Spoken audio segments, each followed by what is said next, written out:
let's talk about the reality of being an entrepreneur. Now, social media tends to romanticize the idea of entrepreneurship, telling you how much money you make, how much freedom you have, all the fun you'll have being an entrepreneur, all the richness, the wealth, the wisdom you get from it. But the reality of entrepreneurship is always often hidden behind the successes of a lot of good entrepreneurs.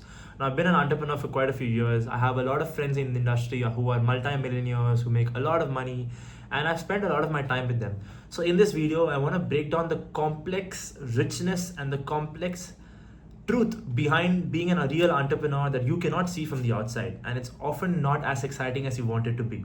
I have divided this ideas into 10 separate topics, and we're going to break them one by one. First thing is the fact that you're never fully safe. As an entrepreneur, you're never fully safe. Oftentimes from the outside, you think that once you become an entrepreneur, you make a lot of money, you can spend that money, your baseline is taken care of. But in reality, as an entrepreneur, a lot of uncertainties are involved. Anytime your team can abandon you, anytime your clients can abandon you, your cash flow can get messed up, you can fall sick, your family can have trouble. Even when you make a lot of money, let's say hypothetically I make 20 lakhs a month and it costs me 10 lakhs a month to run my company. So each month I have a profit of 10 lakhs. Let's say 5 months later I have 50 lakhs in my company account as profit, right? But you'll quickly realize if something goes wrong and all of my clients abandon me, or COVID happens, or I fall sick, or something really terrible happens where I get no more cash flow into the company, I'll only have 3 to 4 months of runway to survive, and somehow I'll have to fix everything within 3 to 4 months. Suddenly that 50 lakhs feels like nothing now. And that's a big uncertainty about being an entrepreneur. No matter how much money you make, it all feels small in the grand scheme of things, because you're constantly spending just as much money. And that's just about money. There is so much about entrepreneurship that is not fully safe. So if you have a misconception that you'll become an entrepreneur, you'll make a lot of money and you'll be safe, that is not true. No matter what level of entrepreneurial journey you're at, it will never be true. Number 2, decision fatigue becomes your real job. As an entrepreneur, the most time you will spend will be towards dealing with decisions. Decision fatigue is basically when you have too many decisions to make and you do not know what to commit towards. It's similar to ordering food on Swiggy. Food is not the problem. Money is not the problem. The problem is choice. You have so many choices that you're spoiled of choices, and you have to then deal with decision fatigue. As an entrepreneur, that becomes your job. Every single day, there is so much complexity that you have to make a decision quickly, because if you don't make a decision quickly, there are other entrepreneurs that are making decisions quickly and moving forward and succeeding. So you have to make a decision as soon as possible. But at the same time, you can't just make any random decision. Your decision has to be right, because this decision has consequences. A lot of money is spent, a lot of team effort is going towards it, and you lead to a path down the journey where you can't come back from. Not only that, it's the fact that you have to make these decisions quick, and making a quick decisions among many decisions, and it also has to come with a lot of speed. It's quite difficult. So as an entrepreneur, your entire job goes towards decision fatigue. From the outside, it looks obvious. From the outside, the decisions look so simple. But that's only in retrospect. In retrospect, of course, I'm glad I started a company. In retrospect, of course, I'm glad I improved my communication skills. In retrospect, I'm glad I quit smoking and drinking. But at the time when I actually did these things, they were completely uncertain. I was not sure what I was doing. So same thing here, decisions in retrospect might feel simple and easy, but as an entrepreneur, when you make decisions every single day, it's quite difficult. So you have to accept the fact that your job is to deal with decision fatigue. Number 3, cash flow matters more than hype. By the way, I've written these points down just to make sure I don't forget anything. Cash flow matters more than hype. Now, cash flow in itself can be a whole nother video. Honestly, before moving forward, I should give you a disclaimer. Everything we'll be talking about this video holds a lot of importance. It's profound. It matters a lot that you understand this. As an entrepreneur talking about this, and a lot of you are already entrepreneurs watching this video, you know every single thing I'm saying is very insightful and very important. But if you're a new entrepreneur and you're hearing these things for the first time, don't take it lightly. Write it down and by heart it and keep it in your heart, because this will come in handy very soon.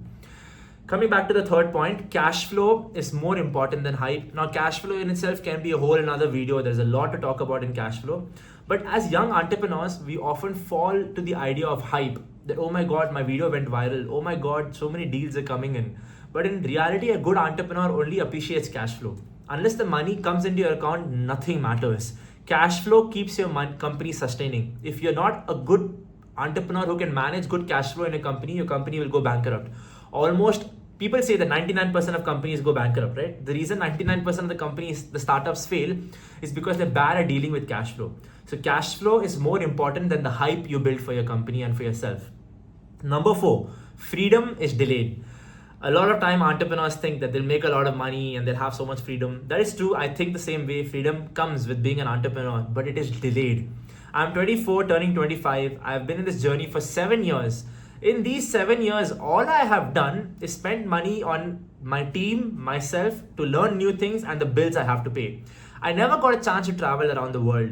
I never got a chance to travel around the country. I never got a chance to constantly have a good time, throw parties, enjoy birthdays, enjoy festivals, go back to families. None of that ever happened. Why? Because I was constantly sacrificing those times to make more money.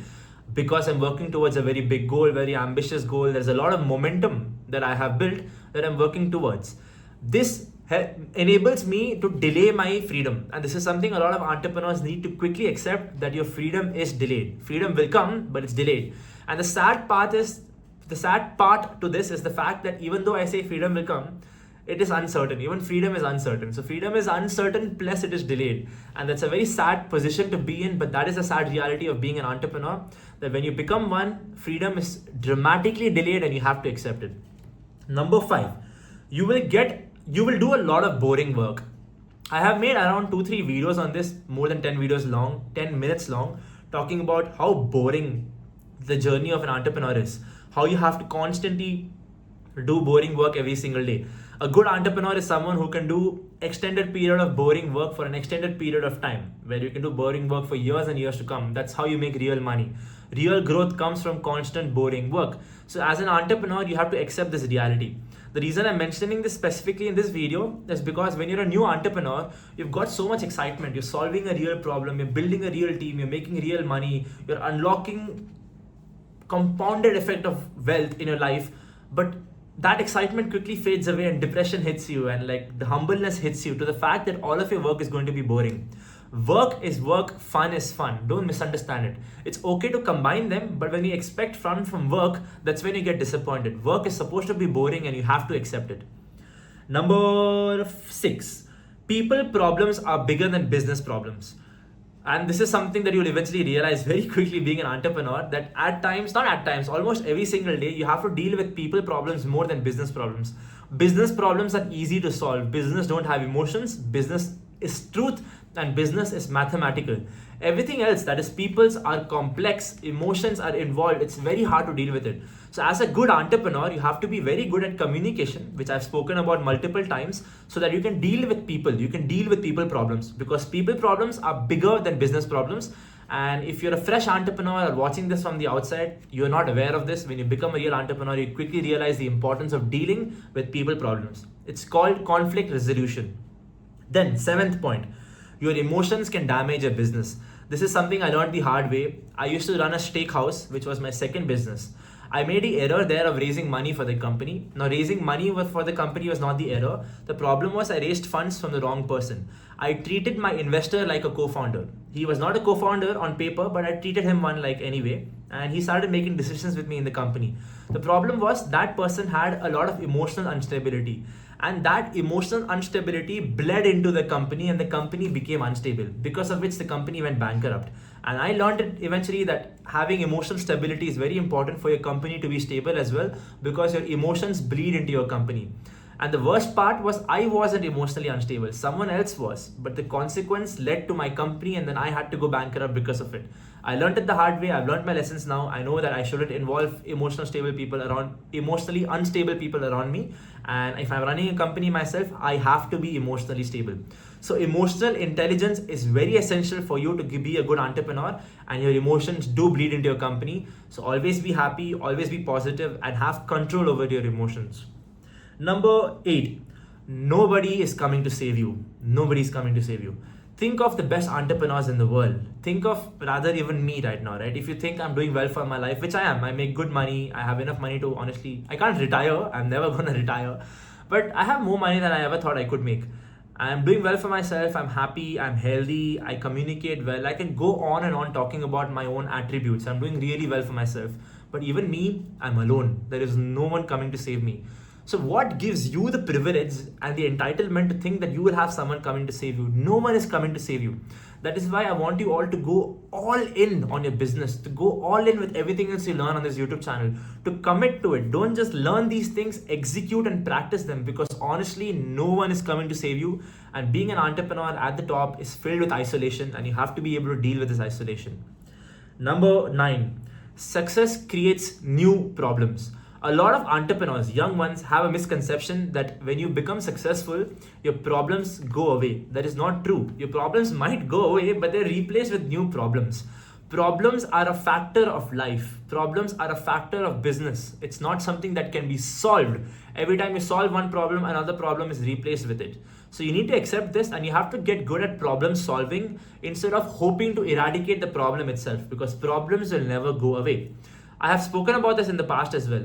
A lot of people want a utopian world. They want to go to heaven, but they don't realize if all problems are solved, if you were God yourself, you would be depressed. You would want to kill yourself because you will live forever, right? You will have all the access in the world.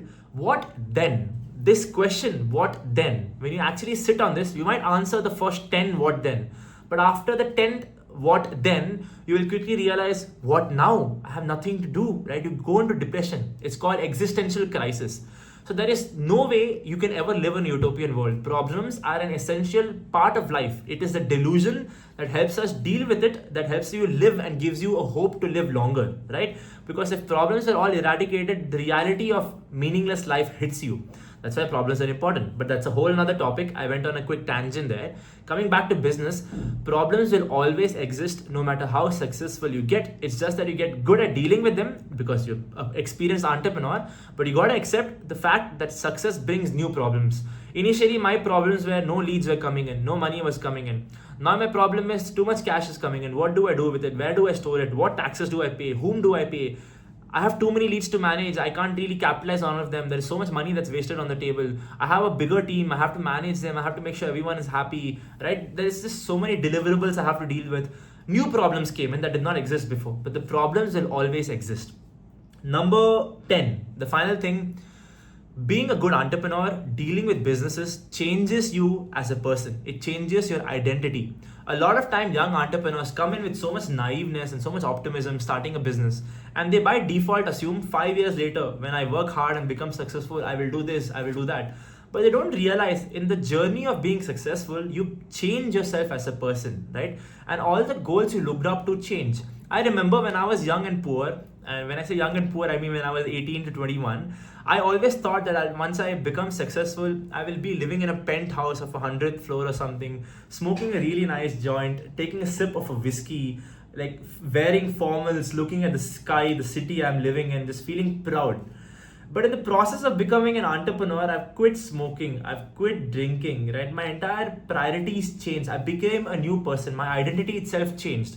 So now that I've become successful or I'm becoming a successful person, the goals have completely changed. The process of becoming a good entrepreneur has changed my identity.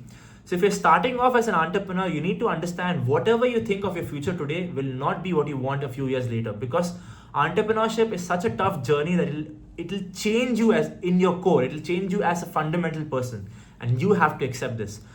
If you're stuck anywhere, watch the 10 topics I just mentioned again, go through them, go back the video, go through it again and again. If you have any questions, just comment down below. I also have an Instagram page where I constantly communicate with people who DM me. I'm always here to help. I hope you all have a wonderful journey. Cheers.